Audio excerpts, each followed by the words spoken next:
Ужас, қандай адамдармен шоу өткізіп жатырық. Ашуын шығара алмай жүрсің ба? Енді бізде ақалейқті арасында рус ақалей бере ма тек қана? Просто жарасатын адамдар болады, жараспайтын адамдар болады. Қалайсыңдар, жақсысыңдар ма? Жалпы бір шапалақтап қойыңдар, бастайық. Мен мысалға былай қараймын да төртеуімізге. Мен ойлаймын мысалға ансаған краш деп ойлаймын. Кім менімен келіседі? Мен келсем деп. Өз-өзін қатты жақсы көретін болса. Бірақ ол съемкада ерекше краш. Білесіңдер ме не үшін? Өткен бұған съемканың алды қатты мейк жасайды мысалға. Сумерки қылып тастаған қараңдаршы. Мен соған мейкап жасатқан сайын съемканың алдында түріміз жөндейді ғой. Андай өзіңді кішкене андай сезінбейсіңдер ма сол моментте? Андай райондағы балдар көрсе бір түсінбей қалатын сияқты деген сезім болмай ма? Ол этаптан өтіп кеттік уже біз. Кешіріңдерші. Сіздер съемкаға үйреніп қалыпсыздар ғой десең. Кәдімгі бүйтіп жұмыстың бір бөлігі ретінде қабылдайсыңдар, келіп отырасың, жұмысын жасайды и болды. Супер боласың.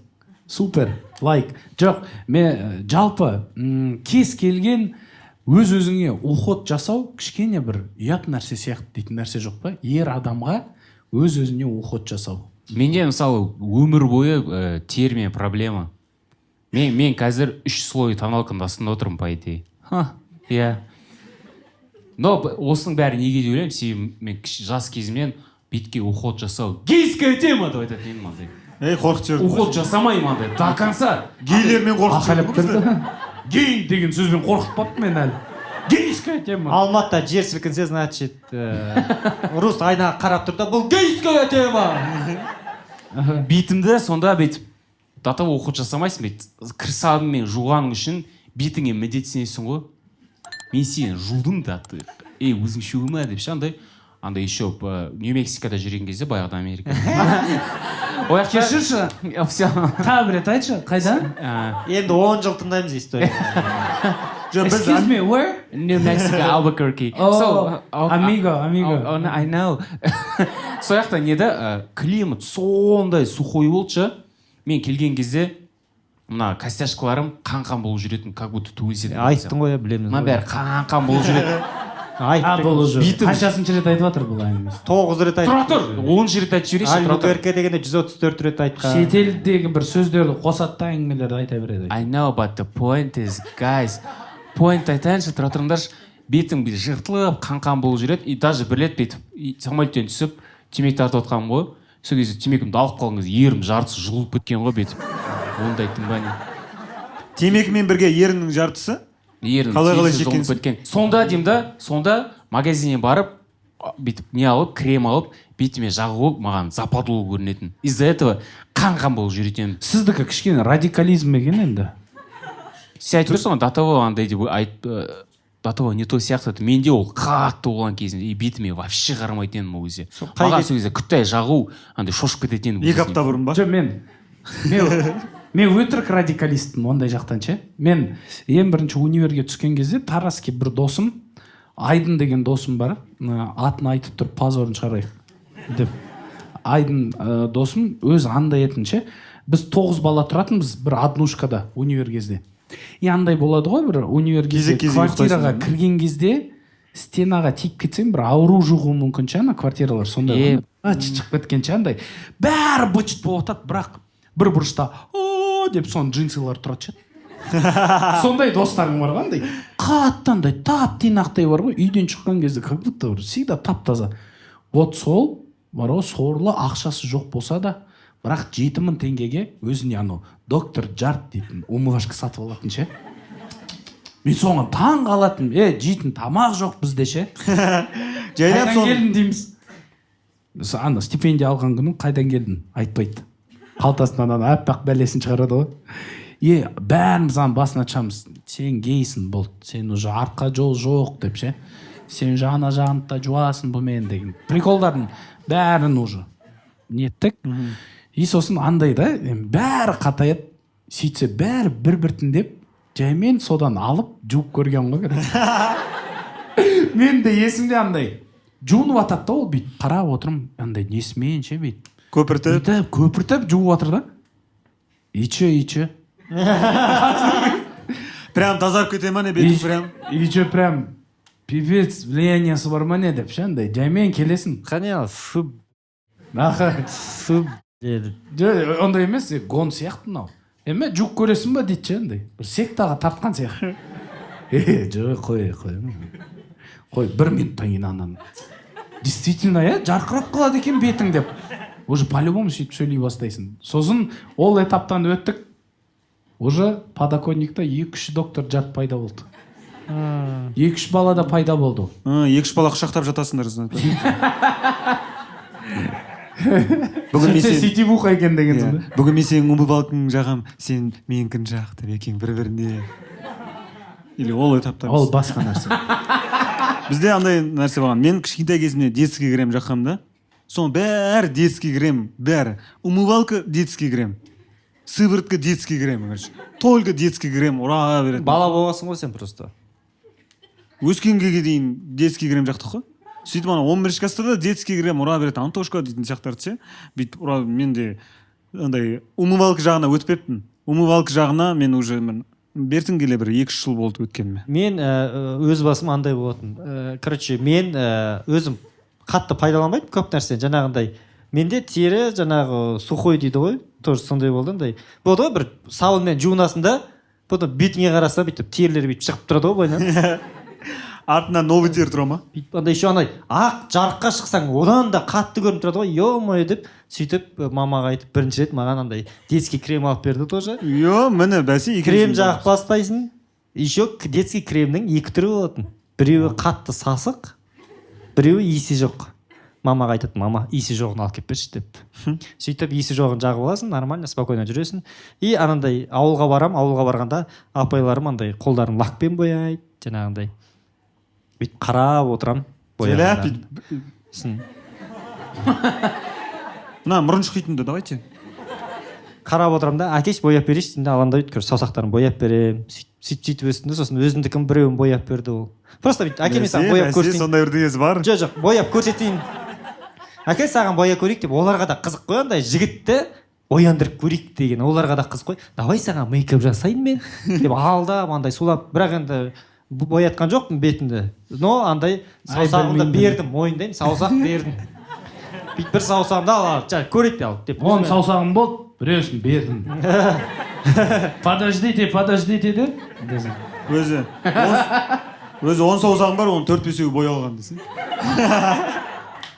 сөйтіп бір саусағымды бояп берді бірақ боярдың алдында не істеді кутикулы деген бар екен ана кутикулыды тазалаған кезде анау кутикул емес көтенкулы болып кетеді шыңғыртады анау кәдімгі білмеймін қыздар қандай жертваға барады мына ет өсіп кетеді екен соны алады екен алды үйтті бүйтті мынау сосын кетіп қалады тез деп өтірік алдап мына саусағын бір саусағын бояды и ананы оказывается просто так кетпейді қырады екенсің терім сырылған бейшара ұсқынсыз андай тырнақтың беті мен андай бүйтіп тырнағы бүйтіп істейді ғой аузыңа не болды сен насыбай салып емес мен просто біреу сондай істеп жатқан кезде мен осы денем істеп ернім ішіне кіріп деп қашып кетемін біреу бүйтіп тырнағы егеп жатса деп істеп жатса ше білмеймін неге екенін именно сол біреу тырнағын егеп жатса дауысы ма или тырнақ егеу ма көргеннен просто мына көргеннен ана звуктан бүйтіп денем деп қалады да тұра келіншегім келеді тұра деймін да шығып кетемін и ладно сөйтеді да бір күні додо пиццаның рекламасына түсуге шақырады и айтады режиссер айтады ол жақта қолдарын крупный план болады ақшасын береміз маникюрға барыңдар дейді саған ба маған анандай деп отырдың ба кәдімгідей бір саусағыңды алады мен тырнағымды до конца қимаймын негізі до конца қисам бүйтіп қаламын андай до конца қиып тастайды деп отырмын кутикула деген бәй пошамайды алды сол кезде бақыртып алды да и басталады ғой прикинь и бүткіл салондағы қыздар бәрі маған бүйтіп қарап отыр андай мен реально саған сонда вообще мерзко бола ма типа деп істеген кезде кәдімгі жаман бүйтіп айтып тұрмын ғой түрім өсіп кетеді мен деп қаламын осыны шын айтамын прям деп бітіріп былай өзіңіз тырнақты қалай аласыз былай ғой бүйтіп жайлап алып тастайсың бүйтіп егемеймін мен короче и менің өмір бойы тырнағым өзіме ұнайтын ше, өзі розовый әп әдемі, беті еті конкретно ол шығып тұрған. Сөйтіп кутикула дегенді алып тастады. Содан, оказывается, бычыс болады екен ғой қыздардың қолдарында. Кутикула алып тастайды, сосын бычыс өседі, қайтадан алып тастау керексің, бычыс өседі, сондай ма? Бір сұрақ. Кутикул дейді не? Мынау ғой. Жаңа ғана түсіндіріп айттым ғой. Міне, қандай тері тұр ғой, міне мынандай өзі. Бейшара білмейді да ғой. Оны неғып алып тастайды? Неге алып тастайды ол білмейді. Өзінің денесінде кутикулы бар екенін де білмейді ғой бұл бейшара. Тырнақтың астындағы ақ деп жүр ғой бұл. Жа, міне көрсете салшы, мынау деп. Әкел саусағын. Міне, сенде міне, көріпсің міне, ақ тонкий слой міне. Алып берші соны бүйтіп. Оны неғып алады? Идеально тұр ғой. Тырнағың үлкен болып көрінеді екен сөйтіп. Қойшы, аюдай болып па? Мен вообще мына нәрсені ойлап отырмын, қазір біз осы ойбай деп мынаны айтып жатырмыз ғой, чисто алматинский вайбовый тема секілді бір андай.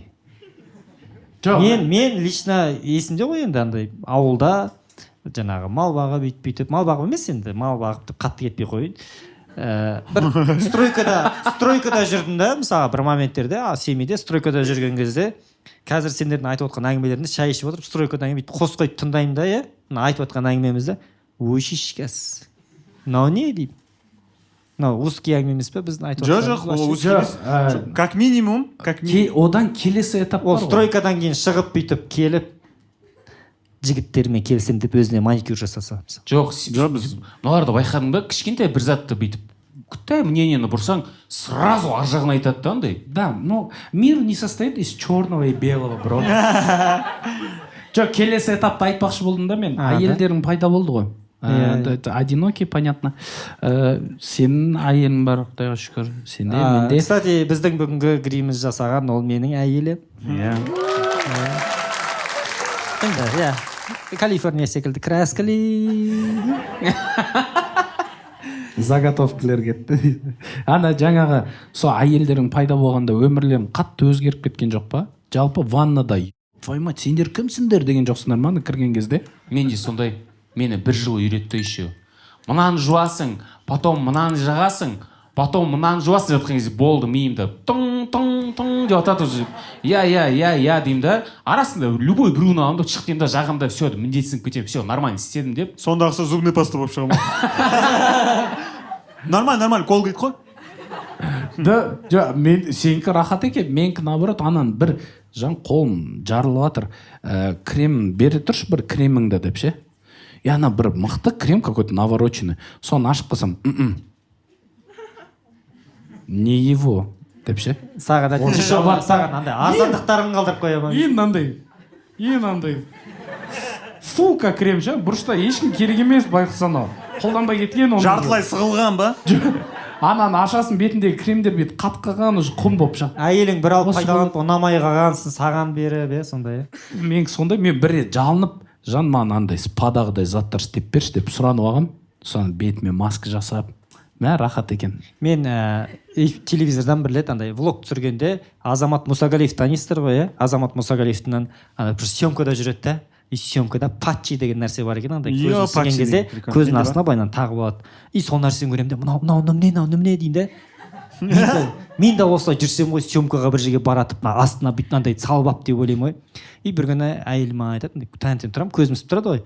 И былай патчи салып берейін дейді. Міне давай түсінбеймін ғой, давай деймін, сөйтіп әкеледі да бүйтіп мынандай патчи деп қояды былай мына жерге. Мұсагалиевтікі ғой дедің ба? И анау сразу бүйтіп деп орындалғанын түсініп жатамын да, короче. Сосын айтады, осыны болды, бара бер. Сосын баратын жеріңе барған кезде ақырын алып тастай қоясың дейді. И машинаға шыққан, жеткенше ұяламын ғой. Машина анандай жерде тұр ғой, шығамын бір көрші біреу қалады. Бүйтіп машинаға отырып алып бүйтіп жолда келе жатамын. Былай тоқтаймыз, бір машинаға тоқтайды ғой, бүйтіп былай қарай, бүйтіп қара, бүйтіп машина ішіне сөйтіп келдім, короче. Сол патчиң бүкіл әлемнен тығып жүрдің ба? Ұятайын десең. Жоқ, бірінші өз-өзіне қарау деген жігіттерде ана кезде басталады ғой. Угри шығып бастайды ғой. Зинерит дегенді қолданатын кезде. Прыщик шыға бастаған. Сәл шыққан кезде бірден кетіріп тастағың келетін сондай моменттерде мен ойлайтын, жоқ, өзі шыққан нәрсе өзі кетеді деп. Сөйтіп детский креммен ұрып тастай береді. Детский крем. Иә. И менде осындай нәрселерді қолдану дейтін ана кезде басталды. Мен қызыммен тұрып жүрген кезде сөйтіп сен қызымен тұрдың ба не? Некелеспей? Өлі құрсын, гражданский брак па сонда? Әлде қазір тұрып жатпағаныма өкінем. иә сол кезде маған Понятно. осы нәрсенің бәрін андай умывашка сыворотка бір бәле сөйтіп соған бағана 4-5 нәрсе ғой андай бойларымен қойып қоясың мына бірінші мына екінші мына үшінші деп сөйтіп қолданып жүріп бір моментте ұмытып кетесің да и бетің шыты шығып жатады ғой и сол кезде обратно сатып алып қазір уже золотое яблокода мен консультанттермен ойбай на ты сөйлесемін ғой мен бетім көрдің ғой мынандай тауып берші маған бірдеңелер деді мә тоқташы аңсаған сен сонда қызыңмен бірге бір үйде тұрдың ба кәдімгідей иә Қанша уақыт? сендерде ондай мүмкіндік болмағанына мен кінәлі емеспін жоқ тоқта сен әзірмен құтылмасын бір жылдай тұрдым бір жылдай тұрдың ба мәссаған сол туралы айтпашы қалай мен кәдімгідей бір кроватьта ұйықтап сөйтіп жүрдіңдер ма жоқ двухместный алдық та ортасында қол ұстасып жаттық бүйтіп ауада ол бір үйде жаттым деген жоқ қой бір үйде тұрдым деді ғой иә бір үйде бүйтіп тұрдық тұрып тұрған ғой жоқ мен оны айтып жатқан жоқпын жалпы сонда бір серьезный бір отношенияда болған адамсың ғой деген иә кәдімгідей екеуміздің умывашкамыз екі түрлі еді аңсағанға сәл серьезный темаға қарай былай есікті ашасың неге от чего ты защищаешься аңсаған все теперь я не буду защищаться давай если хочешь серьезно общаться давай давай деген ойшамыз шығып қалды жоқ қалай сен бір жыл тұрдың енді үйленуге деген желаниең қаттырақ ашылды ма жоқ жоқ күшті ол кезде быт деген прикольный нәрсе екен ғой иә сәл әбіржіген түрлерін көресің бір бірлерін ше ода да онша емес шортилар бар екен ше андай бізде үйге киген заттарды мысалы бір футболканы үйге кигеннен сыртқа кигің келмей қалады ғой анау уже домашний болып қалады ғой андай деп ше сыртынан толстовка киіп әйтпесе болмайды шықпаймын дейтін ондай да футболкалер бар екен мысалға андай сендерде бар ма әйелдеріңнің мысалға менде бір 5 минуттық бір басқа өмірі бар короче оянғаннан кейінгі бүйтіп мен тұрып жұмысқа барайын деп жатамын ғой бүйтіп ақырын бүйтіп көзін ашады бүйтіп қарайды бірақ андай полноценно сөйлей алмайды короче ерінемай ұйқысын қимай ма бүйтіп ақырын көзін қарайды ау жұмысқа баратың саған неше болды саған неше болды не деп андай сөйтіп сөйлесетін жоқ па сендерде андай мен әйелім қуады екен ғой ондай сен ерте тұрып просто сол үйге келемін дайнайда мен жұмыстан келдім или сен онша емес пародия жасайсың дәл солай сөйлейді до конца сөйлеуге ерінеді тамағымен сөйлейді ғой ар жағынан аузына жеткізбейді тамақтан жібере береді ғой нешедегіз нешедегіз сен үйден шығып кеттің әлі сөйлеп жатсаң жоқ тамаша әйелдің тілін тапқан екенсің деп әйелдің тілін тапқан адам жоқ менде азанда мысалға азанда біз екеуміз азан мен екеуміз екі түрліміз әйелім екеуміз мен morning person мысалға мен азанмен тұра салып өлеңді бақыртып бұл таң азан қалайсыңдар мен сондаймын а мен үйленген соң бүйтіп тұрдым да ана аузыңды жапшы сен таза батя екенсің ғой андай сразу әйелім тұрды да бірінші 10 минут вообще дауыс шығарма тыныштық наушникпен жүресің ба серьезно сондай кездер де болды мен өткен шулап қалғанмын түнде де шулаймын ұйықтағанға шейін азанмен шулаймын еще үйренбегенмін ғой әлі жан че ты это десе жан мы только проснулись давай тише дейді ренжіп қаласың ше не болды күнің нарастоящий не болды басталу керек қой азанмен сөйлесейік та деп ше сен әйеліңе айтсашы менен 10 минут бұрын тұрып жүрші деп дайындалып алшы сол настроениеге деп па мен міне 8-де тұрамын 8-ге қонғанда сен тұрып ал деп еще андай болады андай вовремя тұрған кездер болады оянды сразу настроениесі нормальный бірақ андай сәл бір жарты сағат өзінің уақытынан ерте оянып қойса болды желательно араласпай ақ қоясың ғой бетке короче үйде жүресің бүйтіп өтеді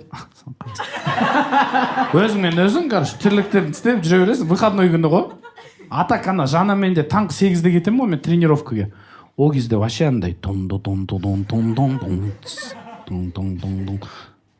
кетіп қалдың оятпай кетсең тема ғой и вот сол кезде ең бақытты әйелім андай тренировкада о жан ты уже ушел деп қоясың. Значит, настроениесі жақсы, түсіндің ба? Или анандай болады, екіншісі андай азанмен тұрасың, мынандай дауысты күтесің ғой. Американы анау кофесін дайындап жатқан дауыс шығады ғой. Болды, содан кейін жаймен кіресің ғой уже кухняға. Анау кофені ішті, резко басқа адам болады ғой. Мен әйелім сондай. Анау кофеға шейін до того әлем жек көреді ғой. Жазит, оянады ғой, кофе сал жесе аузына сразу. Қасықпен ба? Постель, кофе в завтрак. Постель завтрак бет қалай? Жоқ, оны сен Завтрак постель. постель завтрак дедің ба дедім? Орысшалардың бірінші шығып кетті анау. Ана аз әріптері бар, бірінші шығып кетіп отыр ғой. Во деген бірінші шығып кетті ғой жаңа. орысша сөйлемдерді бүйтіп жинайды, қолына бүйтіп лақтырады ғой. Дұрыс шықпай қалды, қайтадан жинайды. Нарды сияқты ғой, нарды. Короче, анау постели соңғы болады, Кофе, постель деген Кофе, ол да постель. дұрыс емес. Постель в кофе. Рутинасын бұзып қоясың ғой. Ол өзі турады, жуынады, өлең қосып бүйтіп андай зарядкалар жасайды, сосын барып кофесін жасайды. Сол момент кайфпен өзіңмен өзің детскийда отырсың ғой, короче. Араласпай ақ қояйық қазір. Өз обращение жасағанша. Иә, өз обращение жасамағанша. Тыныш тұрған бүркіттің үркітпей ақ қой деген. Сұрақ, сен әр күнің әр түрлі бастала ма? Типа бір күн ерте тұрған, бір күн андай, күнде угадать ету керек па, қалай болатын? Соңғы 3 ай күніге бірдей. Мен тренировкаға келем, әйелім уже оянып, андай. Уже в кондициях. Уже в кондициях, бірақ қандай кондиция екенін білмейсің сен, короче. Көрдің, в кондициях деген қатты айтын, иә? Бере бер осылайдан. Иә. В кондициях деген. Сізде ше қандай, кім азанда, кім қандай? Рус, айтып берші. Үйдегі рус қандай? Рус қандай? Үйде де очкимен жүресіз ба? Үйде очкимен жүремін ше, малақаймен жүремін андай. Жоқ, обычно осыған дейін мен ең бірінші тұрып аламын. Ең бірінші тұрып алып, келіншегім тұрғанға дейін менің өзім жүретін уақытым бүйтіп қойып, үйде стендап қойып, тамақ істеп, барлығын істеп етіп оятамын обычно. Бұл өз солай, арзан солықтармен бір турға барасың ғой, басқа қалаға. Бөлек комнатада жатады. Әдейі бөлек комнатада жатады. Таң атпай, есігін тақылдатып келіп алады ғой. Күшті ұйықтап жатқан жеріне бүйтіп. Атып тұрасың, тұрсың, жүгіріп барып есікті ашасың. Сен ба деп бүйтіп кіреді бұл. Не істеп отырсыңдар? Дейді да қайтадан шығып кетеді просто. Сізде андай синдром вахтера. Судыра тұрып алып, адамдар мазасын алу дейтін. Сол негізі балық жақтан басталады екен. Біз ұйықтатпапты ешқашан адам сияқты. Ешқашан ұйықтатпады. Обед балық деп отады тұрсаң 8,5 сағат. Максимум 9-ға дейін ұйықтауға болмайтын еді. Вообще, сен қашан келдің, не істеп келдің, 9-ға дейін ұйықтау преступление болды бізде. Содан шығар, мен қашан жатсам да епеше тұрып алып жүрем, короче. Мен бір оқиға есіме түсіп кетті андай. Ауылда андай кездер болатын бір. Үйге қонақтар келеді. Саған вообще ескертілмейді ғой. Қонақтар как будто өте жақын туысын секілді жүреді ғой үйдің ішінде. Болады ғой бір сондай отбасы болдық та. Залда ұйықтайсың. Көрпемен бүйтіп жатырмын диванда. Тұрсымен жатырмын, көрпе үстімде. Үйге қонақтар келіп алған ғой. Ассалам. Не оятпайды, андай бар ғой. Жаныңда бүйтіп, ұйықтап жатыр ма, деп жүре береді, короче. И уже сен оянып алғасың да, бірақ қонақтар уже диванның біреуі ар жақ басында креслода, біреуі мына жерде әңгімелесіп отыр. Тупо жатасың ғой бүйтіп. Ужас ощущение ғой. Бүйтіп тұрып, қалайсыңдар деп тұрсымен даже киіне бермейсің ғой. Қашан шығып кетеді екен деп сөйтіп жатасың просто. Болған жоқ болғанда. Менде осындай көп болған. Мен сол үшін никогда іш киіммен жатпаймын. Всегда шортымен ұйықтаймын. Қазір жалғыз өзім тұрамын ғой. Сонда да шортымен ұйықтаймын. Біреу келіп қалса тұрып кете беретіндей. И мен сестренкам мен мамам қасында өскенмін. Всегда андай киініп жүру керексің, короче. Әурет жабық жүру керек дейтін тема ғой. И осы қонақтар киініп жүру керек қой. Енді жатып бағана тұрсымен ұйықтайсың ғой сен. Мен тұрсымен ұйықтап. Ұйықтағанда тұрсымен ұйықтайсың дұрыс. Мен олай ұйықтай алмаймын, прикинь. Сен көр бір рет. Өз-өзің заставить етіп көр. Болды, бүгін шешініп ұйықтаймын. Маған фото отчет жібер, хорошо? Мен сендердің қарым түнде жатқанда, таңертең тұрғанда, міне деп. Онда саған видеомен звондайыншы, 8 сағат бірге ұйықтайық. Менде андайтын, мен ерке балайтын. Проблем жоқ, қонақ келе ма? Чё не говорите, чё приперлись деп мен осындайтын. Ондай жаман ерке. Кішкентай кезінде прикольность деген сөз білдің ба? Бірақ мен айтып отырмын ғой, туысқандарымнан көремін ғой, короче. Апаның үйі бар, ана жақтағы үй бар, көкем үйіне қонамын ғой. Біріншіден ана кішкентай кезде болады ғой. Мен мысалға оянаса, мам деп ақылайтын. Сондайым бар етін. Мам, ау десе, сағат қанша болды деп сұрайтын да. Сонда я ерке болғам не десе. Сөйтіп әке шешелерің қатал болса өздеріңе деп. Менікі қатты еркелететін. Мен жатам бет, ұйықтаймын.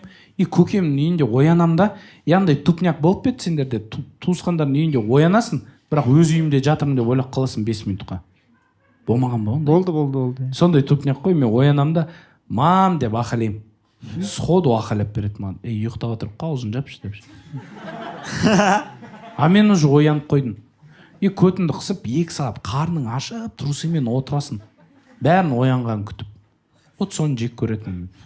Барып өзің тамақ іше берсең болмай ма? Жоқ, болмайды. Жоқ, оны қалай дайындайсың? Ты чё, біреудің үйінде вообще қимылдаймын бүйтіп отыра бересің ғой? Бүгін біз кешке дейін қимылдамаймыз, болды, Осы күйі қалып кетесің ғой? Андай ситуация болады еді ғой. Өмірімде бір 9-ға дейін, хотя 8-ге 9-ға дейін ұйықтайтын нелерім болмапты. Тумаларым. Қайыққа қонып барсың, бүткіл үйде 7:30-да тірлік басталып кетеді. Солармен бірге тұрасың, короче. Тым маубас туыс болмаған ба? Вообще болмаған ғой, прикинь. Мен сіздің бір тумама или нағашы ата-әжеме қонуға барсам, где-то 7:30-да тұрасың, завтрагыңды ішесің, 9-да уже үйден звондап атады. Сол үйде қал бала ол. Көрдің ба? Культура басқа ғой. Культура вообще басқа жерде культура өскен. басқа, байлар ғой андай, ақша бар. Потому что аристократ қой бұлар. Потому что неге? Ана вилканың бәрін қоям дегенше. Қанша 9 вилка қоясыңдар ғой, Ана жағынан 3 тарелкасы бар, оның бәрін сервировкасы бар. Ана еще. Жұмыста жұмыртқаны былай жейміз ғой, неге салып. Иә. Прислугалар келгенше. Еще кім келеді? Адольф. Иә, прислугасы келгенше. Адольф. Адольф не за это деп. Қасында Брюс Уэйн отыр. Жас кезінде сөйтіп представлять етемін. Онда Русеке, мен сіздің ініңіз болуға рұқсат етіңіз. Бір маубас туысқаныңыз болсын сіздің. Жоқ, негізі вообще қазір үйленгеннен кейін осыны дұрыстап қарап отырмын. Қазір мен өз-өзіме ұйықтауға чуть-чуть позволять етемін уже. 33-34-ге келіп, 10-ға дейін ұйықтауға без чувства вины позволять етім болды. Осыған дейін, оказывается, сол үшін ұйықтамаған екенмін ғой. Мен наоборот сағат иногда түскі 2-ге дейін ұйықтап, оянғанда без чувства вины жүруге позволять етіп отырмын өз-өзіме. Ажаған етіп қалсың ғой уже. Мен жұмысым жоқ болса, мен конкретно суткалап ұйықтап беремін. Мен саған сенем. Сен вообще зимний спячкаға да кете беретін секілдісің. Мен оянам. Саусағын сор қойып па? Мен андаймын еще. Қой ұйықтайық десе, мақұл деп. Ұйқыдан проблема жоқ қой. Аюдың өзі ойнай мынау Жека. Аюмен паразам кетем ғой мен қыста. Аюдың өзі ерте тұрып, ұйықтап отыр ма? Главное, ояндым. Жека ұйықтап отқанда аю руспен кетіп баратады ғой. Главное, ояндым, су ішіп алдым, туалетке барып қайттым. Сол су ішіп туалетке барғанша оянып қоймау керек қой бұл. Тоқтай тұр. Қалай ол? Сен ұйықтап атып, тұрып, су ішіп, оян қоймау керек деген қалай ол? Жоқ, андай ұйқылы состояниядан кетіп қалмау керек. Көзің беті ашылды ма, бәлен кетіп қалды. Қайттан бір 12 минут перенастройка керек болады бүйтіп. Кішкене рилс қарап, түптетіп жата тұрасың да. Сосын қой деп дальше. Құдай қаласа барлығының балдарың пайда болады ғой. Сосын бәрін қоясыңдар мынаны бәрін. Ұйықтай мен екінші соңға кетемін деген жоқ уже. Уже 7:30-да бүйтіп тұрып тұрасың, қашан ұйықтасың. Аха деп. Бізде қазір уже соңғы бір жылда келешек екеуміз 7:30-да тұрамыз, балдар дүк-дүкті жайғастырып тастаймыз да, қайтып келеміз да, 20 минут ұйықтап алайық дейміз, құшақтасып құлаймыз да, 2 сағатта сасып жатамыз сосын обедке дейін. И я это себе позволяю уже. Маған шапалақтаңдар. Мен үшін жетістік ол. Негізі адамдар бүйтіп кішкентай кезінде бүйтіп маубас болды, қартайған кезде ұйқысы азаяды ғой. Руста наоборот қой. Кішкентайынан ертең маубас шал болып кетпе. Әдетке дейін ұйықтайтынша, ата не істеп жатса, әлі ұйықтап отыр. Көтіне күн түскенше ұйықтап отыр десе. Ой, ол аталардың ұйқысы азаяды дегенде, просто елдің нервісіне тиетін уақытта оянады олар. Дежурствоға шығады. ұйықтай бересіңдер ме дейді. Күндізгі бірде телевизордың алдында кетті ғой.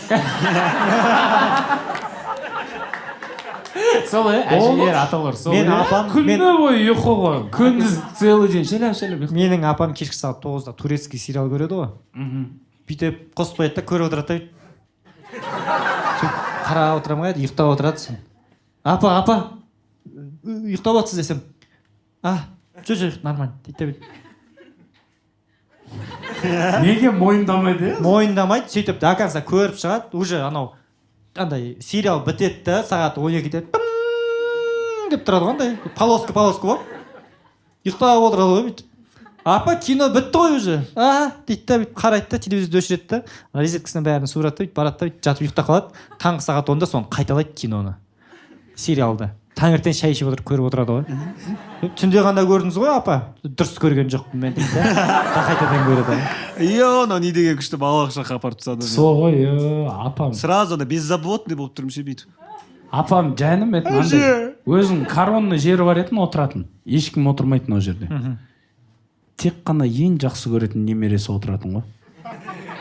Ең кіші сестренкам бар, Аяжан дегенше. Ана апам Қызылорданкыда. И талқан ақ келетін. Жен талқан бар ғой. И азанда завтрак береді ғой. Сол кезде біз андай обычный немерелер отырамыз бірінші. Қара халық. Иә. Нан, май, Қара немере. өріктен варенье, чай. Жедің құры ғой, короче. Барда дальше сол өркі варенье жасайтын өрікті жина.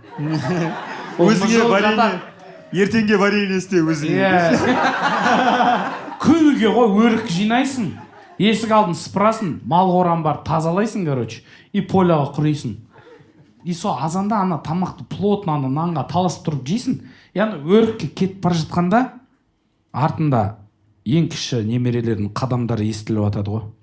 И бүйтіп бұрылып предателей деп қарап келе жатасың. Екеуі отырып жатады столға.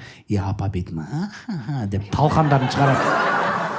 Ана тыққан талқанын шығарады да, сүт құяды да, ішіне талқан салып береді. Пошамайды. И дальше сол пакет тық қояды. Андай, менің ағаларым андай ғой, қазақи, тараздың андай, олар қатты андай момын етін. Біз оны жемейміз деп болды олар. Солай қабылдады. Мен анандай бәлеқор, бәлез деп қалған бала етін андай. Мен бет бір күнді өрік жинап жатырмын, бірінші күн кетті, екінші күн кетті. Деп бет жинап жүрмін да, залға кірем да, тура талқан жеп жатқан жерінен прям изменамен ұстап жатқан сияқты ше. Атып кірем, менен қорқып жатқан олар да жоқ ше. И что ну деп ше, бет қарап тұрма. Мен тұрамын да, апа, вы их больше любите, да? Почему талқан нам не даете десе? Құршы бар, қараңға қыр дейді.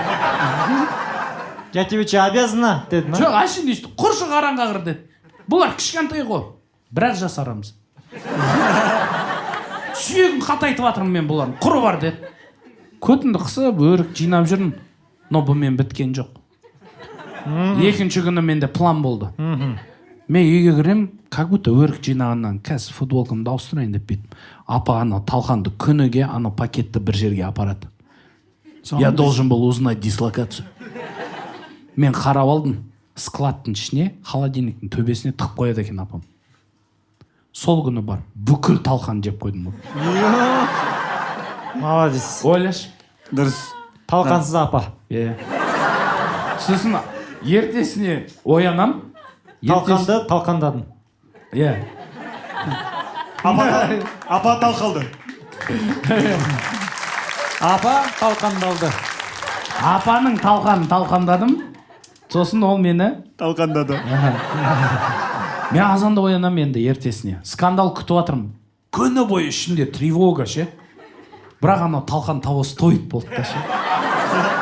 Андай прям моя прелесть деп жегем ше, андай тығылып тұрып ше. Сүт қосып жедім ба андай құрғақ тұр деп. Құрғақ тұр үйінде аузыма салып. Стекеймен кішкене бейт жұбатып деппін ғой. Жібітіп. Талқан жұбатып атсам. Тихо, майя. Сен тамақ солай жеген секілсің арасында. Сөйтіп. Ана бір екі рет жөтелесің ғой ше талқан. жөтелсең кеттің ғой деген соң деп қойсаң кеттің ғой. Жека андай секілді деп бәрін шашып алса жинап алатын секілді қайтадан. Сөйтіп анан жеймін, күні бойы уайымдаймын, ертесіне оянам не болады екен деп. Сендерге талқан жоқ деп. Өрік жинауға шықсам, апам бір пакетпен шығып келе жатыр. И талқан салып беріп берген қайттан. И үн жоқ, маған ештеңке айтпайды. Барам қайттан новый пакет талқан тұрған. Мен тұрам да, что-то не то дедім. Мынадан да үлкен пакет бар деді. Сөйтіп, бит бізде атамда складта бочка тауып аламын. Талқан главарь. Бочканы ашып қалсам, полный талқан ғой бочка. Неге онда Анау бермеген? негрдің суретін білесіңдер ма? Ақшан... Тоқта. Анау қара нәсілді жігітті білесіңдер ма?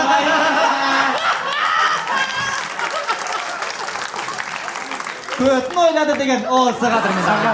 Анау ақшаның үстіне бет жатады ғой, мәз болып ше. Сөйтіп талқанның үстінде жатқансың ғой. Сосын талқаннан душ қат. Қасық алам. Бұл жол асықпай айран қойып алдым да, сол бочкадан қасықпен айранмен әкетіп отырмын. Орындық қойып қойғасын, ресторан, аристократтар секілді. Әкетіп отырмын, анан артыма бұрылып қалсам апа тұр ғой. Әй балам-ау, талқаннан үйтіп қатты жеңін келіп жүрсе маған айтпайсың ба? И содан кейін маған отдельный пакет арнап қойды да, аз-аздан маған талқан беретін болды. Бірақ ешкімге көрсетпей беретін. Сол складқа барып, сол талқан жейтін, прикиньте. Не үшін десең, ол айтады, ертең не болатынын білмейсің. Мен оны сақтап, бөліп беруім керек. Немерелерім көп. Ертең ашаршылық бір нәрсе басталса, бәрі біздің үйге жиналады. А у меня бочка талқан ана. Деді ғой, примерно апам ше. Мен сол кезде шок болдым апама.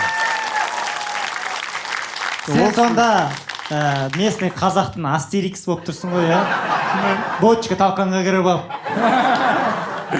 Ана талқан дәмін айтамадым мен де. Әжең соңына дейін сақтағаны күшті екен талқан. Жоқ, сол заманның адамдарымен жоқшылық көрген, қиыншылық көрген, біз дым көрмегендердің кәдімгі айырмашылығы көрдім да, талқанды сақтап отыр да, біз қазір татақ та сақтамаймыз ғой. Қазір талқан... Этим днем мы живем только один раз деп, шашасын қуып жинаған тергенің бәрін. Гештальт парет деп не ұлсыған ғой. Оларда гештальт деген қойын... Фрида до конца жемейміз ғой қазір біз. Тәубесіне келіп отыр. Тәубеме келдім. Мені талқан тәубеме келді. Ужас. Талқанды алып қалдым. Фрида до конца жемейміз ғой деп бүйтіп отыр. Сосын андай болған ана. Бәрін жейтін болдым енді. Поляға жібереді қонуға ше. И апамнан қатты қорқатын мен. Жалғыз сондай бір фигура бар етін да мен қорқатын. Мен де әжеден қатты қорқатын. Страшно. Ана айран беріп жібереді да. Поляда жұмыс істейміз ғой. Поляға жоңышқа егеді. Соны мынандай 2 гектар жер жоңышқа егілген, соны аударып қарап отыру керек, біреу ұрлап кетпесін деп. Сөйтіп сол жақта поляда қонасын. Енді ол жақта күн ысып тұр, тамақ анау беріп жібереді да бізге. Содан кейін ол жаққа барамыз, апам бет келеді да бергел деп андай супер задание беріп отырмын. Мынау 2 айран жоғалтып алма түсінба дейді. Болды, маған просто айтты ол. Вообще негізі, ай балам, мына 2 айран жоғалтып алма деп, маған былай естілді ғой. Мынау 2 айран сенің өміріңнен қымбат. 2 айранды алам, поляға дейін терлеп ұстап отырмын. Уайым не екен білмеймін. Ананы алады да, ағам тұрады да, үлкен ағам.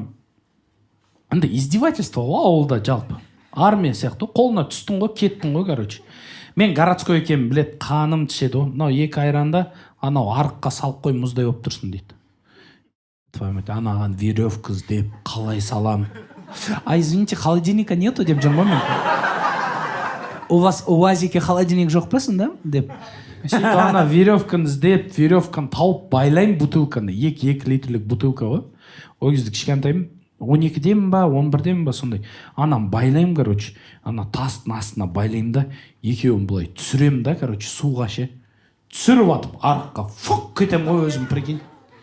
дәу арық қой, ағыны қатты, анау бәрін суаратын арықтар ғой. Фук кетем. И арықтың ішінде мынандай мостик сияқты ғой, адамдар өтетін. Сол жерде арматуралар шығып тұр, ананы тұрып қалсаң өлдің ғой, короче. Таластың ағым сияқты ғой, кетіп жатыр, ағысы қатты. И бүйтіп ұстап алып, ойбай, мен өлдім деймін да. И ағаларым келіп, жыламай, сука. Андай жестокость ше, кайфовать етем. Жыламай, тұрсын қара дейді да. Жыламай, есің жина, ұстау өзіңді. И андай сабақ басталып кетті ана жақта. И мен сол жерде настолько апамнан қорқам, өлейін деп атсам да. Айрандар кетіп қал! Айрандар кетіп қалды, ағатай, айранға баршы деймін ғой, ойлашы. И мен судан шығарады, и мен жүгірем ғой айран артынан. Қайттан сөйтіп сол ағысқа секіріп, 2 айранды алып қалып, и үйге келем. Сөйтіп апам не деді десейші. Басымнан бір ұртты, айраннан өлдім ба деді. Өзіңді ойламайсың ба деді. Мен сосын тұрдым да, что вы от меня хотите, я не понял дедім. Сондай история болды. Айранды жоғалсаң, айрам. Қоспа деген нәрсені білесіңдер ма вообще? Қоспа деген нәрсені. Көп нәрселерді қосып, андай прикольный бірдеңе шығады, иә? Непонятно не екен. Сондай. Қоспа? Бізде оны ашпа деген сөз ба десең? В общем, бізде арасында қандай немелер бар екен білмеймін. Қоспа деп аталады, в общем, көретін. Не ол, сорпа сияқты ма? Короче, андай там ішінде печенье, наурыз көже сияқты, бірақ айран жоқ. екеуміз 2 түрлі нәрсе айтып жатырық. Жалпы көже сияқты. Жаңағы талқан, тағы да бірдеңелер араласқан, андай печенье секілді өзі андай 4-5 болып пайда болады. Сен вообще басқа нәрсе айтып. Басқа нәрсе. Мен Сол талқан жеу бізде. Сен өтірік қосыла беруді қоссы. фантаны айтып отырмын, фанта. Бұл не десе де қосыла береді екенсіз? Жоқ, мен ашытпа деп ойлап қалдым, ана кешке қарай айран сияқты қылып ішетін. Оны да білмейсіңдер ме сендер?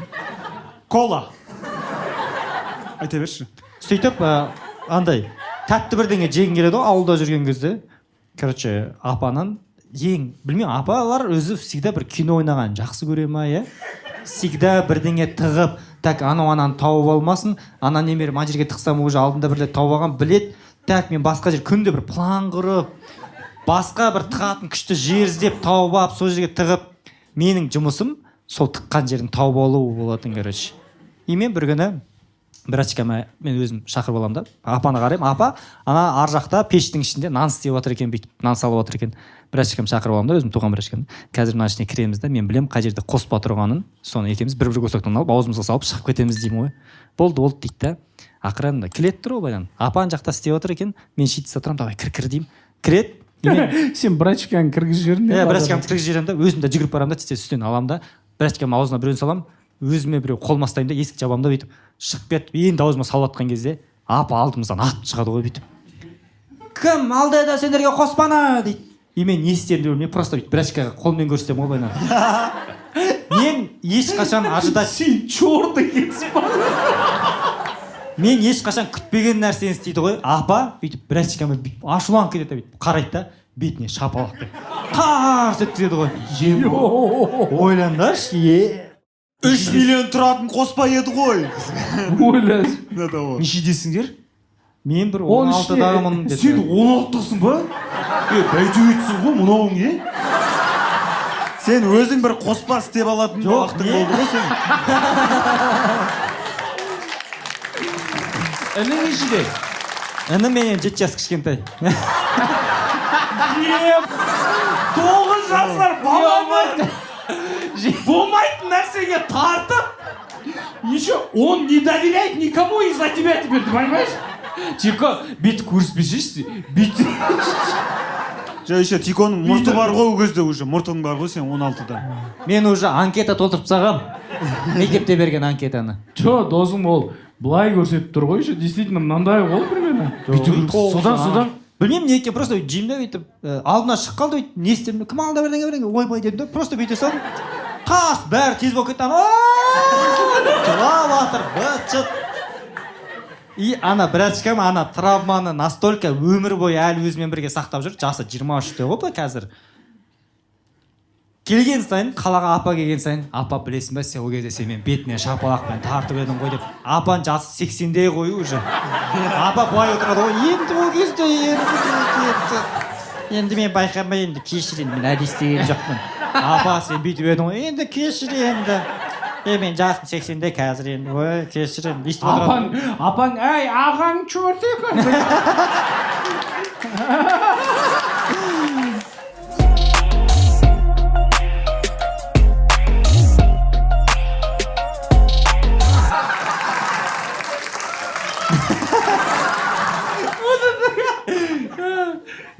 Атаву ападан жанып қалғансың ғой сен де, иә? Сен анан күтпедің ғой? Дедің ғой примерно, иә? Сен бет көрсетер кезде ана не қолыңдан аузыңа салып алып көрсеттің бе әлде екінші қолыңа көрсеттің бе әлде? Тез болып кетіп тұр ғой ол. Тез не істерін білмей қалып тұр ғой бұл. Мен ұрады деп ойлаған жоқ. Апаның ішінде бір тұнып тұрған ондай агрессия бар деп ойлаған жоқ. Сен просто дей салдың ба просто? Иә, просто бір нәрсе ой деген секілді. Кім алды бірдеңе? Тақ, еп. 9-да ма неше жылға созылып кететін история деп ойламадым. Тарих, семьямыздағы бір тарих екенін ойлаған жоқпын. Сен бұл история арқылы братишкаңа детская травма, әжеңе бабушкина травма деп. Бұл кісі әлі ойланып жүр ғой. Бізде осы әже. Сенде бір өкініш жоқ, иә, ол ситуация. Не үшін өкінемін мен? Это его травма. Ұятсыз екенсің сен.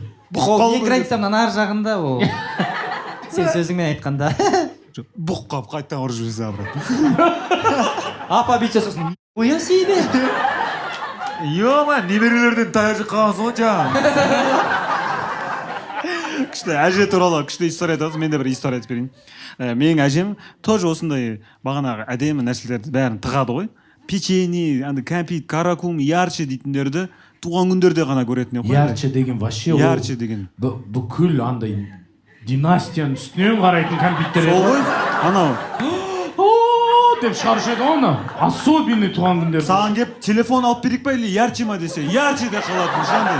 До того сондай анау қатты еді анау каракум дейтіндерді төрт бөліп жейтін еді ғой. Ана коровка дегенше, коровка үшін жүрегім тоқтайтын. Коровка. Ё-моё.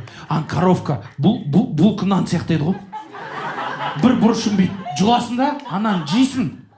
Мә, әке, анан салып қоясың да ұзақ аузыңда ерітесің. Біреу ақ болса. Екеу болса тезірек жейсің. И сосын ана ішіндегісің кішкене аузын ағызасың бүйтіп. Бал сияқты ағатшы анау.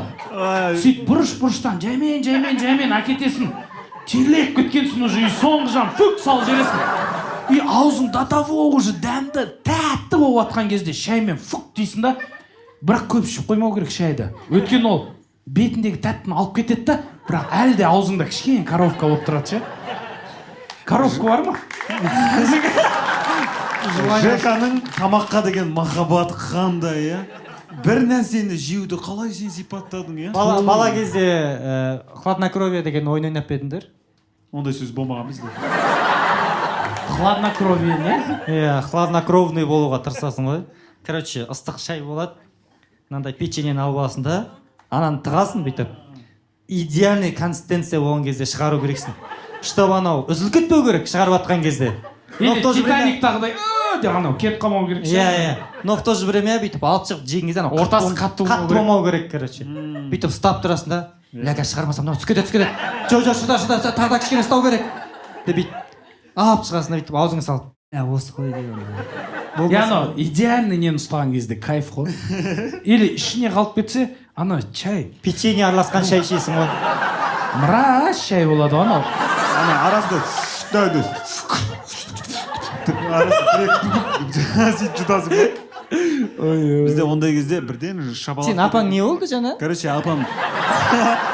Ярчен тұқып қойған жерден қақ қойдық қой.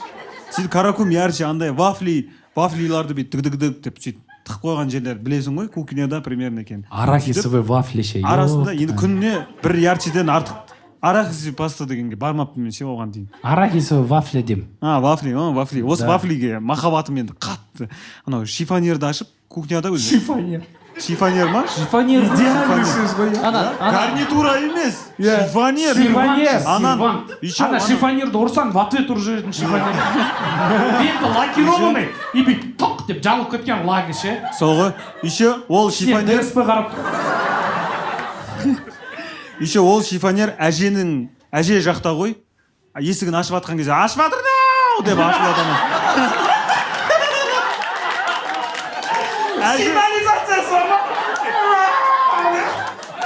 ашылады. Ана кейде биді ойлайсың ғой, тез ашамын деп ойлайсың ғой. Көз деп ашылады ғой. Әжең ашқан кезде идеально ашылады. Еще бүйтіп ақырын бүйтіп бір еще момент бар ғой, дауыс шықпайды бүйтіп. Бүйтіп кетасың. Еще ана есікті сәл көтеріп ашасың ғой, еще ана. Короче, кілт салатын тесігі бар еще, иә? О, кілт жоқ ше, давно уже. Ол кілтті еще ашын қалдырып қойсаң, екі есік кішкене ашық тұрады былай. екі есігі бір-біріне былай тұрады да, екі есігін көтеріп барып жауасың ғой. Өйткені үстің жағы босақ қылғанда есік сәл бүйтіп тұр ғой. Мас есіктер секілді ма былай? Былай көтеріп қоясың ғой екеуін бүйтіп. Короче, осындай шифонеріміз бар еді да.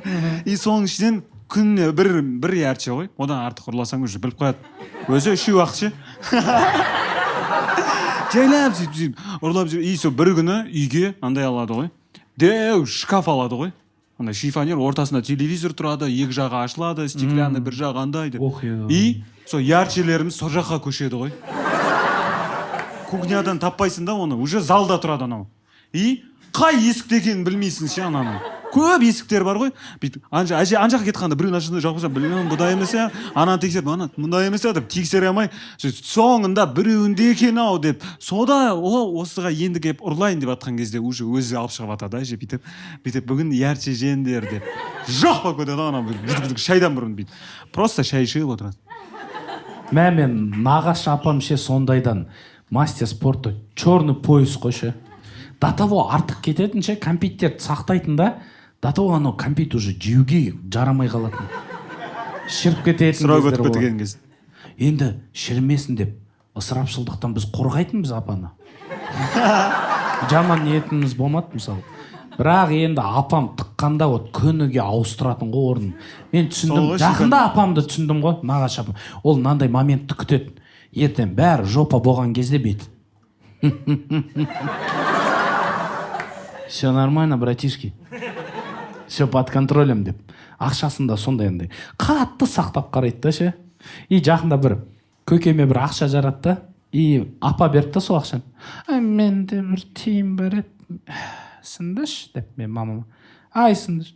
Менде кішкене тиын бар еді енді деп. Мен мамам андай ойында дым жоқ та. Мен қарап тұрмын сол ситуация. Мама тұрды. Болды, аха осы ақшаны алып нетеміз ғой деп алып кет. И апа, даның деп қалчан да. Вы чё? У старика бабки возьмете деген сияқты түрмен қалып кетті да, түсіндің ме андай? Шок болып қалды алып кеткеніне. И мен ананы көрдім да біртүрлі болып қалдым. Сын мама алып сол андай жалпы үлкендердің тірлігіне араласқым келмейді ше, өздері шешті ма сөйтіп істей берсін. Біраз уақыт өтеді, мен келем да. Мама, біз ападан мынанша теңге алып едік қой. Мына ақша апарып бере салшы соған деймін ғой. Ол тұрады да, ол бізге беріп қойды ғой, оның миында жоқ ол тиын уже деймін ғой. Мама, маған сенші деймін ғой. Апарып берші деймін. Мама видеозвонок звондайды. Апаны көрсетіп қойса, ей бала, бақытты бол!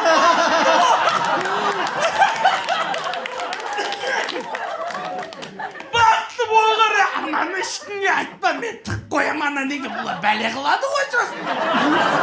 Мұнаң бәрі саған деп нәже талқан тұра ма? Любой уақытта кеп же деп. Жоқ, негізі бүйтіп сөйлейтін апам ғой. Мейлі енді. Балашам заман болса болыпты деп сөйтіп сөйлейтін адам оянып кеткен ғой. Мама, что там десе, мама, сына, ты такой молодец, бұл күні түні ойлапты ол ақшаны дейді. Жаным, апам сол теріп төгіп бүйтіп андай жинаған пенсиядан. Негізі нормально, 7 баласы бар, бәрі қарайды. Бірақ ана өзін бөлек бір тыққан ақшасы бір уверенность береді да апама ше. Ё-май, өтті маған сол. Сосын ана тамақ жағынан да сондай етін да баяғыда. Ё-май, анау ненің сандық болады ғой. Үйде всегда бір сандық болады ғой. Үстіне 184 көрпе қойып тастаған. И сенікі рахат едің да шифонердің ішінде. Жоқ, ол шифонер ол бертін келе ғой. Бізде де сандық болған. Оған жете алмай кеттік біз. Просто анау сандықтан ұрлау үшін ана еп тваймыттың бәрін аласың. Ананы аласың. Ана жерде табу керек оны. сөйтіп сен ананы таптың, алдың, оны қайттан жауып қою, бәрін былай қою, ол кәдімгідей операция еттің ғой. Апа суаруды тексеруге кеткен момент, прям қанша минут уақыт, білесің сен ол қанша уақыт тез істейсің да ананы тез аласың. Соны апа біліп қойғанда даталау сабағанша бізде. Рус, сен вообще ештеңе ұрлап көрмедің бе? Бұлар тықпаған шығар. Жоқ, Бұларға андай ұрысқан секілді. Жесеңдер, сендерге алдық қой мынаның бәрін. Мынау ярче де жесеңдер, и Рус такой, ярче. Сосын, ну ладно, шүкір. жоқ, олай емес типа. Кішкентай кезімізден дастарханда біздің үйдің балдар вообще андай кәмпит деген болмапты да ешқашан. Жоқ, тұра тұршы. Жүк бар дейді да үстінде ше. Всегда дастарханда кәмпит тұрады, оған ешкім теспейді, особенно балдар теспейді. Біздің үйдің балдар андай тойынған. кәмпит деген жоқ болды бізде. Мындай басқа үйге қонаққа барасың ғой, мысалы, сен сияқты балдардың үйіне қонаққа барасың. Отырасың. Сол үйдің әжесі бір жерде мейді алып келеді да, қонақ баламын ғой, әй Руслан, мынаны ешкім деп кәмпиттер беріп отырады да, бүйтіп үймен бүйтіп. Ну, спасибо деп. Бро, оставь себе, тебе нужнее. Мынау бізде массовкада жасатын кәмпиттер ғой. Жоқ, айтамын. Вау, я так рад. Вау, нормально. Мә, үлкен рахмет деп қарап жатсам, сол үйдің балдары. Еще бүйтіп тұрады, бүйтіп маған қарап. Сосын Мы тебя ненавидели, знаешь? сөйтіп тұрады, шай ішіп болғаннан кейін сол кәмпиттерді сол үйдің балдарына есінші ала беріңдер деп алып кететін. Рахмет. Все, респектте қалатын. Мен, короче, кішкентай біздің үйдің балалары, короче, кәмпитке желіккен жоқпыз. Зато біз үшін кәмпиттің дәмі был ярче, чем для него. Жоқ, мынау жди меня болды. Жри меня? Сен бүгін сөз солай естисің ба? Қалқым ашып отыр просто. Мен андай, короче, біздің үйде тоже андай, мысалға үйдегілер зарплата алады, зарплата алғаннан кейін торт жейміз деп андай ойлайсың ғой. И мен қатты жақсы көретін торттың бірі сказка болатын. Сказка деген андай онша емес торт екен ғой. Андай ұзын сопақ торт, былайынан үстінде былайынан саңырауқұлақтар өсіп тұрады. Соны жеймін деп ертең папаң кәшкен зарплата түсіпті деп түнгі сағат 12-де мама андай айтады да, қуанып деп ертеңгісі күні уже или барамыз ғой, барамыз там маған сказканы алып келеді, бүйтіп бөліп турап деп жеп аламын. Саңырауқұлақтың бетіндегі печеньканы айтса, Шоколадный лау. егер саған соны беріп бетіндегі печенькасын алып қойсаң, смело өлтіресің ол адамды. Сөйтіп мен бірінші постоянно андай уже айдың ортасында просто рожки жеп жүресің ғой, андай ет кәмпит деген особо жоқ. И мен дос баламның үйінде бірінші рет андай қонаққа барамын ғой, қонаққа барған кезде айдың ортасында жаңағы рустардың үйіндегідей секілді ғой, андай жақсы өмір сүреді дейді. Столдарда конфет бәрі бар, бірақ балалар жемейді ғой, короче. Прикинь, бүйтіп қараймын да, неге жемейсің? Просто біреуін жейсің, андай уже сен столдың алдында 4-5 фантик жатады андай. Келесің алуға ұялып отырасың ғой. Үйде ұрсама жабайландың деп. Соны бүйтіп отырасың да, бүйтіп уже жай шайын ішіп аласың, сосын тұрып бара жатқан кезде тілеген болды ма, тағы да кәмпит алып бір екеу десе жарайды деп бүйтіп екі-үшеу бүйтіп аламын да, қалтама салып сөйтіп шығатын. Біз сияқты балдар негізі сіз сияқты балдарға наоборот благодарны болатын едік, ал көп алсаңдар, потому что сендер көп алып кетсеңдер новыйларын салып қояды да, просто разнообразие. Негізі мен негізі тоже мына жаққа жақынырақ едім кішкентай кезде, өзім үйімде. Ол апамның үйінде қиын едім жазда. Өзім үйімде не бар бәрін қоятын. Бізде қысы жазы бірдей болыпты. Жоқ, айдың басында бізде көп нәрсе қоятын столға. Мама. Ай деген жоқ еді бізде. Менен Бізде бағана бір ситуацияны айтып кетейін, сен жаңа қонаққа барған кезде бүйтіп ана заты кәмпиттің сырттарын бүйтіп қоясың ғой. Мен жайлап біреулердің алдына қоятын ғой. Как будто бәрі жеп отыр да. Мен де жеп отырдым. Андай бала кезден аспысын. Бала кезден газлайтингпен айналыссың. Бүйтіп жейсің да, мынаны жаңа сен жедің, мынаны сен жедің. Мен анау. Мен ауылда ғана сондайды көрдім, кішкене қызық болды. Былай өзім үйімде мен жалғыз баламын ғой. Бәрі мен үшін. Мен кәмпит жеймін болды. Сосын папа түрмеге отырып қалды да, жағдай кішкене қиын бола бастады. Кәмпиттер азайды, оны айттым, Айттым. Басқа жағын айтам, сен көтің қысып тұрсың. Қазір айтам. Өмір бойы көтіңді қысып қоятын. Мен үшін емес қой енді вообще. Мен кінәлі емеспін оған. Маған чувство вины не навязывай. Мен саған Выйди за мои границы. Тілеген, не перебивай меня. Спасибо. Жалпы. Все, сосын. Папа, короче, неге... көріп тұрсың. Көріп тұрсың. Шеше даже ДСП қойсаң да көріп тұрсың. Жаңағы папа түрмеге отырып қалды. Не үшін мен жақсы көрдім папаның түрмеге отырғанын қазір түсіндірем. Осы жерін кесіп алсашы адамдар. Мен папаның отырып қалғанына риза болдым деп тұрген. Заголовоктарда андай болатын секілді. Жека кішкентай кезінде талқан ұрлап әкесін түрмеге отырғызды. Паблик Морозов деп ше. Сен ана жаңағы мынандай болады. Айына бір рет папаның бір брачкалары келеді. Білмейсің қай уақытта екен. Бір бандиттер келеді да бізге продукты тастап кетеді. Бір күні мынандай қызық болады. Мен ойымда дым жоқ. Папа звондайды. Алло, балам, сейчас там братишка приедет сейчас. Дверь откроешь? Он продукт оставит, братишка. Понял, да? Все, хорошо, папа. Все, давай, дейді. Трубканы қояды. Мен ше күтіп жатырмын уже. Ол жақта өткенде Акентос заттар ақ келеді ғой. Сникерс болады оның ішінде, түсіндің ба? Ярче не дышит ше ол жақта, түсіндің ба? Өткен мен папама айтам, папа мен нац и сникерс күтемін деп всегда сөйтіп айтып қоямын. Ну түсіндің ба? Андай давить етемін ғой папаға. Давить етемін қатты. Мен енді жастауым. Нац дейді. Нуц. Фея перизат жеген жоқсың ба? Ой, жегем ондайдың бәрін. Короче, ана... Мен сондай заманда, сондай недемін, сондай вайптамын үйде. Бірақ папаның конкретно брачкалары жағдай бар, олар алып бере алады. Рекламадағы зат. Сосын бір күні ашып қалсаң есікті. Тез ашшы, жекші бәріміз. Қош. Сөйтіп мен тұрмын. Үйде отырмын. Фонда Виктор Цой деп тұр. Если в кармане пачка сигарет. Дың есікті толдатады. Ашам и всегда андай персонаждар келеді. Салам алейкум, братишка. Как дела? Троян деген кликухасы, карманчик. Түсін ба, қалтадан заттар ұрлайтын кісі екен. Екі пакет ұстап келеді. Братишка, смотри дейді. Пакетті ашады. И көп Nokiалар ғой әр. Прикинь. Басқа аяз атан жіберді. Мен ол кезде... Менің аяз атам Троян болып тұр ғой. Мен ол кезде этика деген білмейтін ме. Кішкентайсыңдар, 8-9-дасыңдар. Бір пакет Nokia алып келеді. Ойлашы. Айттым. Тұрады да. Айттым, оны айтқан ба уже? Айттым. Мына жерде айтылды. Қойшы, демеш. Сосын сөйтіп, ана жаңа ошым. Негізі, осының алдында. Саған да бір нәрсені екінші рет қайталағанда, сен оған үйтіп айтпағансың. Болды. Мен саған бір жағымсыз сезімдер берем ба? Болды. Екеуіңді екі классқа, сен енді Б классында, сен А классында оқисың.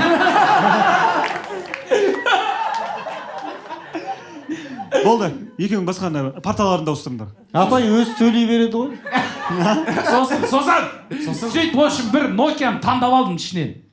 Братишка, она теперь твоя симку засунь деп түсін ба? Сөйтіп, үйге кіргізді, продуктын шығарды. И көп андай шоколад, бірдеңкелер шығарып жатыр, короче. Ішінде сникерста бүйтіп өтіп кетті. Ойдың бәрі сникерста уже. Троян, уходи деп тұрсың ғой. Тебе лучше этого не видеть. А сникерс сәл придушить ет, ты готовься. Сондай вайппен отырында, и ең қызығы мынандай. И аппақ бір майлы бір нәрсе шығарады, құйрық сияқты. Нан жейсіңдер деп, ет сияқты. Хочешь, я тебе нарежу дейді. Это сало, вкусное оно дейді. Сало дейді. Сало деген? Сало деген неген білмеймін. Мақұл деймін мен, короче. Нанды кесет, ана тәттің жердің анда кішкене сало жеп ал дейді. Мақұл дейді. Ешкім білмей ма сало деген неген? Сало деген, ба кішкентай кезде күнә кейін білмегенге дейін қатты кететін еді ғой. В общем, жарты кило шошқан жегізеді ғой, ана отырыңыз алып ана жақта. Ишак. Түсіндің ба? О, это оказывается вкусно. Конечно, братишка. Ты с чесночком попробуй деп. Жайлап арақ құйып отса жер. Сол қалды ғой, ема. Есімде навсегда қалды ғой анадан. До того ана вампир құсап, анан бір дәмін көрсен жең келе береді екен.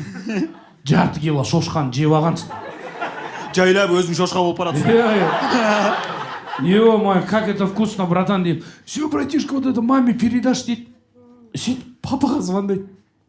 алло, братан, я тут щегла накормил, все нормально дейді. Че, не бердің десе, сал адал дейді. Ты че, твою мать, гонишь, что ли деп. Ебать, ақалап ұрсып жатыр ғой, ана түсіндің ба? Мама келіп қалды сол моменте. Мама, я сало поел деймін. Мама тұрады, ойбай, құдай сақтасын, кім саған?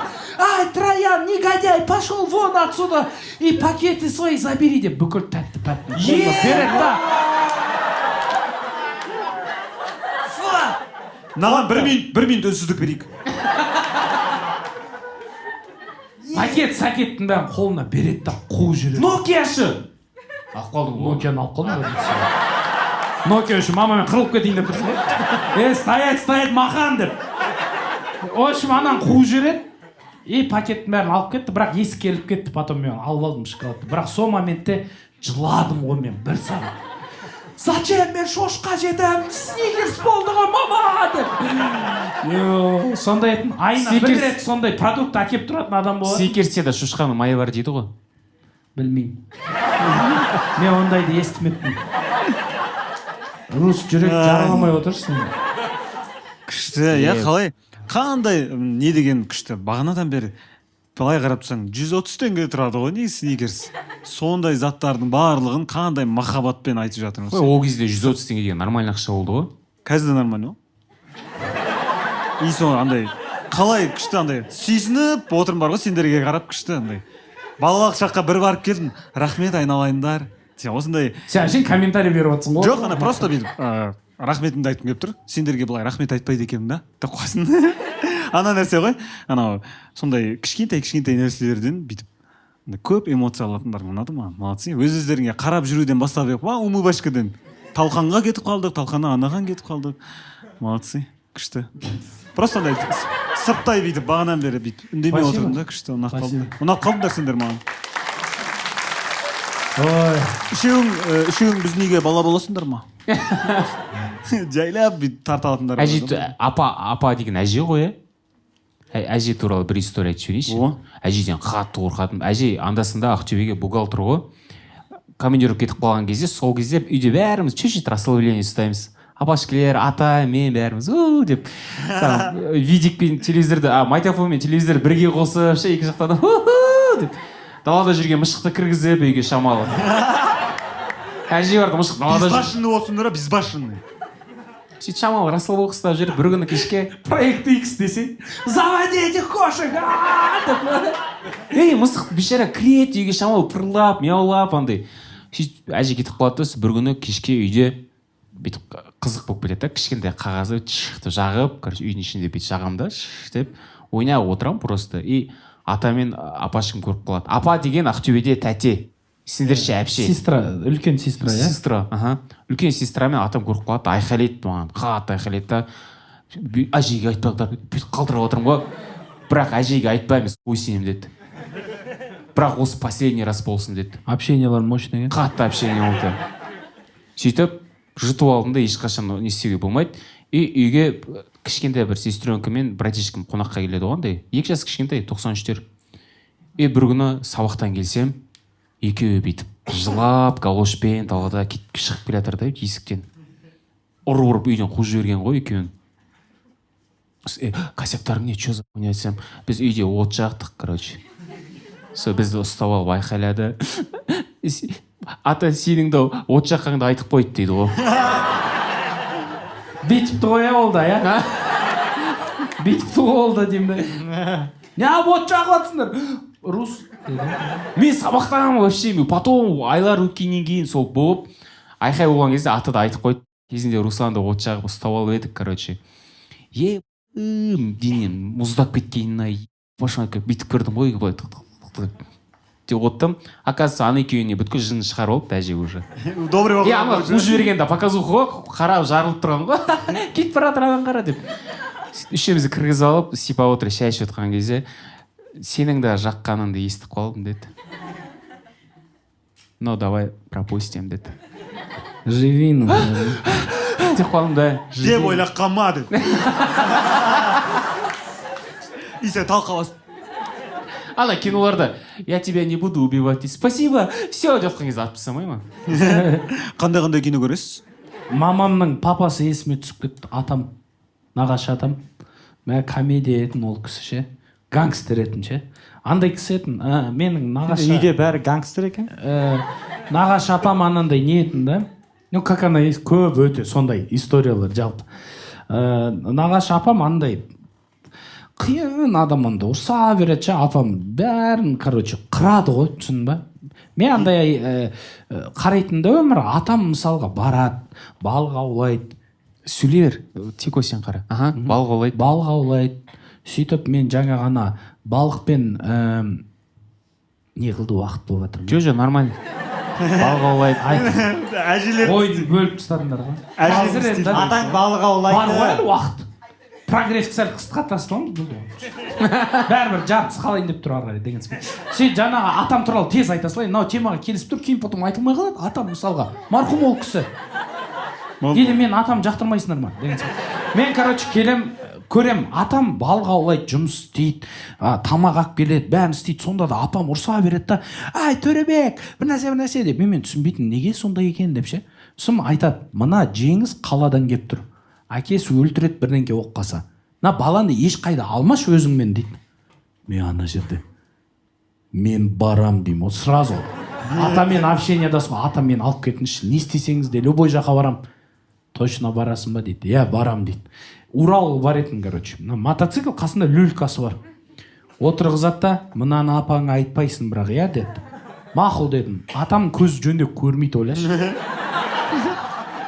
Уралға отырып отыр, перді бір жаққа кетіп баратыр. И резко бір көлдің қасына келеді да, мен шығам, сетканың ар жағын ұстайсың дейді. Деймін, атам браконьер бол, ойлашы. Жоқ, бір жыл бұрын это было разрешено. Осы заң енді шықты, бірақ атам мен жүрегімен қабылдамай тұрды ол заңды әлі. Как так жынысыңдар ма сендер? Бұл балықтар біз өзіміз өсірдік деп, сонда әңгіме. Тұрады да, жүгір дейді мен. Не болып жатыр деймін. Мынандай резиновый галошты кигізеді, короче, мына жаққа шейін. Жүгір, бол, тез ұста дейді, ана ар жағын ұстап бейт, жүгіресің бүкіл көлді айналып. Шүкір әйтеуір айран жоқ. Сөйтіп ата жүгіріп алып шығасың көлден, көп балықтар в шоке тоже. Мен балықтармен бірге шоктам. Мен лақтырады үстіме, балықтар лақтырады да. Люльканы жабады да, люлькадан шықпа дейді.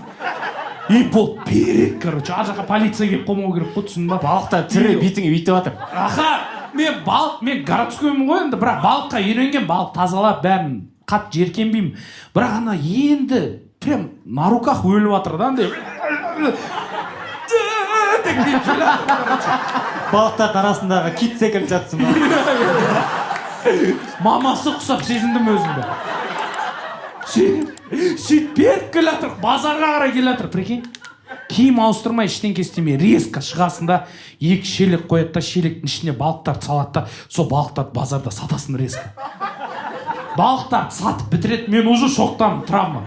Сосын тұрады да, бергел дейді. Мороженое жегің келе ма? Я деймін. Мен карта ойнаймын таксистермен. Маған не карта ұстап отқанын айтасың дейді. Апаға айтпайсың дейді. Қазір есіме түсті, емамна материал қопай дейді. Сен бір Кимина секілді екенсің андай.